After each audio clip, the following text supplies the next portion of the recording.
Hey there, my name is Anthony Romano, and the title of this video is "The Easiest Way to Get Ripped is Gonna Piss You Off." So I thought of the idea for this video because I was having a conversation with a friend of mine the other day, but essentially, the easiest way to get ripped is cutting out sugar. Okay, so I'm gonna explain this in a moment, and why it's so easy, and why it makes everything easy when you don't eat sugar.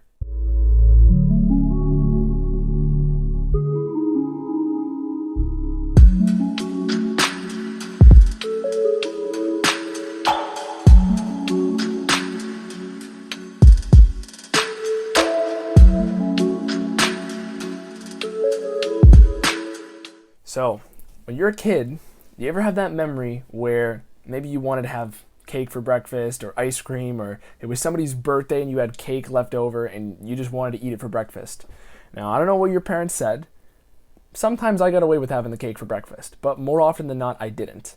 And a lot of times as adults, we kind of live out this same pattern. We're still doing the same pattern-seeking behavior of, trying to get that blood sugar spike in the morning. So for starters, I'll explain, that the direction this video is going is cutting out sugar yields extra fat burning benefit. It makes it harder to regain fat after you're done a diet, and it reduces your cravings moment to moment and in the long term. Okay, so that's where this video is going. But back to this example, okay, of this sort of blood sugar spike you're looking for in the morning. Okay, doesn't matter if it's a piece of cake or if it's a fruit smoothie in the morning. In fact, the fruit smoothie is going to be more problematic, but I will explain that in a moment. Essentially, a lot of times as adults, we have the same excuses to get that blood sugar spike in the morning. It just takes a more mature form. It takes a more rationalized form. Oh, it's fruit, it's natural sugar, I can have this, right? But here's the problem. When you still seek those blood sugar spikes, your entire body, especially your brain, is dependent on those blood sugar spikes. And your body, basically, if we charted your blood sugar on a graph, it would look like this. You start off in the morning, you just slept for 8 hours, your blood sugar is tanked, especially for somebody who has a large amount of carbs and sugar. And then in the morning, because you're at this low point, you crave the massive spike, okay? So you hit that spike, you get your fruit smoothie in the morning or something, with a banana and a cup of strawberries and whatever in there, and that blood sugar spike is through the roof. And then it slowly goes down and crashes a couple hours later. And then from there again, you have to restock, you have to resupply. And you get this sort of, effect where, I've explained this in multiple other videos, you're driving home and you see McDonald's or Wendy's or whatever, In-N-Out, whatever part of the world you're from, you see a burger joint or something and you just start salivating while you're in your car. You get a physiological response as a result of that blood sugar crashing. And it's not like you had a piece of cake in the morning, but you had a fruit smoothie. But here's the thing, not only is the quantity of sugar higher in that fruit smoothie than in a piece of cake, but it's all pure sugar. There's no fat in there, and there's barely any protein. Most of it's indigestible. There's a little bit of fiber, but most of the fruits people are making in the morning or something along those lines, a bowl of cereal, whatever it is for you, whatever your vice is, you're having the equivalent of that piece of cake in the morning. Okay? So whatever it is, getting that blood sugar spike in the morning starts you off on the wrong foot. And besides the fact that I have entire videos that explain how, your willpower in every moment is based on your blood sugar, the point is you don't want to be reliant on these blood sugar spikes. You don't want to be running around having to restock your blood sugar every hour. So when we're looking at how to eliminate this problem, okay, it's not simply just, okay, well, I'll just have, bagels for breakfast, right? That's fine, right? Here's the thing. Anytime you're having carbohydrates, it's going to show up as glucose in your blood. And this is why I talk so much about ketogenic diets and fasting, because you're training your body through these mechanisms to not rely on blood sugar spikes all the time as its sole source of energy. Because when it is, and when you're on this carb metabolism, unless you're somebody who has very high level of moderation in your life, chances are you get hungry every couple hours. You have to, if any fat loss diet has been torture for you, because you just have to keep, underfeeding yourself these carbs and these sugars and getting this blood sugar spike to just get somewhere close to satisfying, right? Every few hours.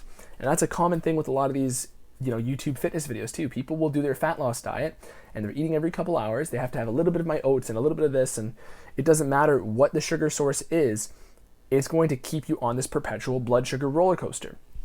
and you want to eliminate that, okay? So let me go into the other reasons I got this here, okay? So let's get into the physiological benefits you'll get by actually cutting out sugar besides, excuse my dog, besides simply, you know, avoiding this volatile mood and volatile hunger, okay? So, of course, you get less cravings because the cravings are a result of blood sugar crash, okay? They're a result of you had sugar a couple hours ago and now it's tanked, okay? That's how cravings start for most of the time. And they also start when your insulin is low, and insulin and blood sugar kind of move parallel. I can't bend my arm that way. They move in parallel with one another, okay? So when one's up, the other one's up. When one's down, the other one's down. So we also have studies that show when you move to a ketogenic metabolism, okay, whether through fasting or cutting out carbs, you double the rate of fat oxidation. So this literally means you double the amount of body fat you burn. And in the studies that I've put up here, hopefully, the fat that was actually burned came from adipose tissue. So it came from body fat. People who are in the keto state where they've cut out carbs, or they've, you know, gotten their body used to extensive fasting, right? Intermittent fasting every day in certain ways. Their body burns fat at a higher rate, doubly as effective as the ones who still keep on a carb metabolism. Okay, so how do you get out of this carb metabolism? It has to be through keto or fasting. It cannot be through, you know, keeping a little bit of carbs. What if I keep in a little bit? The reason why this video is going to piss you off, or at least why it's supposed to piss you off, you're supposed to be mad right now, is because I'm telling you, you can't have your cake and eat it too. You can't have, just a little bit of carb. That's actually what's going to make you feel terrible. That's what's going to make you feel the worst. And if you've ever done a fat loss diet in any capacity and you didn't enjoy it, it's because of this reason. This one reason is because you kept your body on a carb metabolism, but you simply underfed it carbs. So your body has two engines. It has fat and carb engine. It doesn't care which one you pick. It just wants you to pick one. And, you know, you can pick the high carb engine. You'll certainly feel a lot better than the moderate carb engine, right? Because you'll be chronically refueling. But you're still going to feel volatile mood whenever you're in that, low state, whenever you're in the trenches. So either way, you want to pick one. You just want to make sure your body knows what it's doing and what state it has to be in metabolically. So you either take the carbs or you take the fats, and I recommend taking the fats to even just reset your metabolism, okay? There's plenty of times throughout the year where I have clients and I have myself where I eat moderate amounts of carb. It's simply that for most people coming from a high carb diet, they can't go to no man's land in the middle. They can't go to low carb, just 100 a day. No, that's when you're going to feel the worst. Don't do it, because you're going to end up still keeping your body in that carb metabolism, but not giving it enough to actually feel good. You want to make the jump or don't. You either go full keto / do lots of fasting, where you're, fasting for long times, 24 hours plus, or you stick to the carbs, you keep them high, and you deal with that roller coaster. But if you're still watching this video, chances are that's probably not the route you want to take. So the point is, taking this route, which I'm using my hands to represent, probably a little bit too Italian of me, but essentially, if you take the body fat as your primary fuel route, you will feel way more satisfied. And why is that? Because our bodies love fat as a fuel source. It doesn't want you to get obese, but there's a reason why we can store seemingly endless amounts of fat and only 2,000 calories worth of carb. The body clearly prefers it. Your brain is made almost entirely of fat. And why would the body store a fuel that it doesn't want to use regularly, that it doesn't want to be the default fuel? Carbs are the luxury fuel. They're the quick burst fuel that your body can actually make by not even eating carbs. And carbs aren't even available fully year-round. Now they are, when you can ship over a bunch of mangoes from Mexico, unless you live there, whatever, right, if they're in season. But fruits don't grow year-round.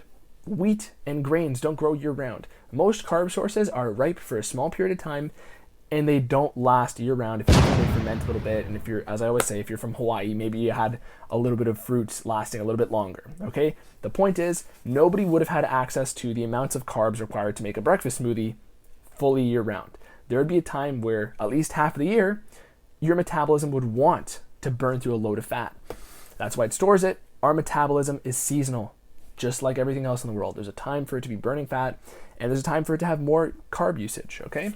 Whenever they're in season, okay? So, double fat oxidation was the point there. But the other note I have here is that you have a better sensitivity to carbs when you cut them out or start doing fasting. So essentially, when you cut carbs out, your body gains sensitivity to them. And of course it does, because that's how everything in life works. When you don't have something, you become more sensitive to when you have it again. If you're having something all the time, you lose sensitivity to it, right? It's like when you first get, if somebody pokes you, right, you'll be jolted at first. But if somebody leaves their hand there, you're pushed up against a chair, you're less sensitive. You tune out to how it feels when on your body, right? Shitty example. But you get the point. You gain sensitivity to things as you gain exposure. As you lose exposure. And as you gain exposure, you lose sensitivity to them. Okay? So how does that translate to physiologically in your body? Well, here's the mechanism. Your insulin sensitivity increases when you cut out carbs and start fasting. Because, as I said before, when you fall asleep for 8 hours, the reason why you wake up in the most insulin sensitive point in the day is because you just spent 8 hours, hopefully 8 hours, asleep where you're not eating. So when you're not eating, you're not gaining an insulin spike. And if you're not eating high amounts of carbs, you're not gaining jacked up amounts of insulin. So your hunger on the whole after a couple days is going to stabilize. And it's hard for the first 3 days of working into a plan like this. I probably should have led with that. But after those 3 days, everything gets dramatically easier. So the point is, when you have a better insulin sensitivity, your body is better at using insulin. And what does that mean? That means you have a better ability to build muscle and a better ability to lose fat, because people who are insulin resistant, who are less sensitive to insulin, that is what essentially type 2 diabetes is. People who gain too much fat, the body has to release more insulin to carry the same amount of glucose, to carry the same amount of amino acids, same amount of nutrients into your muscles and into other parts of your body, because that's what insulin is. Insulin is a carrier hormone. It is the fat storage hormone, and it basically transports nutrients into your muscles and other parts of your body. And essentially, if you have insulin resistance, that means that your body's not good at transporting those nutrients, and it has to create more insulin, more of these carriers, to transport the same amount of items. Okay, so essentially, when you have insulin resistance, that means your body is creating a load of these transporters, but only so many of them are doing the work. And then because you have a load of these transporters which cause fat storage, you gain fat. I always explain it like this, like the cab analogy. Insulin is like cabs, and they're carrying these passengers, right? Amino acids, glucose, whatever it may be, and they're trying to transport it, drop it off to a location. And if you have too many cabs, basically insulin resistance is you're creating a load of cabs, you're calling a load of cabs to the same site, but only one of them is picking up some of these passengers. And then these cabs got to go somewhere, so they got to park somewhere, they got to create fat in excess. But insulin sensitivity is what you want, because you want to have, hey, we have one passenger, cool, one cab, right? Or maybe you have 4 passengers. Now all of a sudden you can fit those into one cab, and you only need one cab to get the same job that maybe all these other cabs would have had to have done if you're insulin resistant.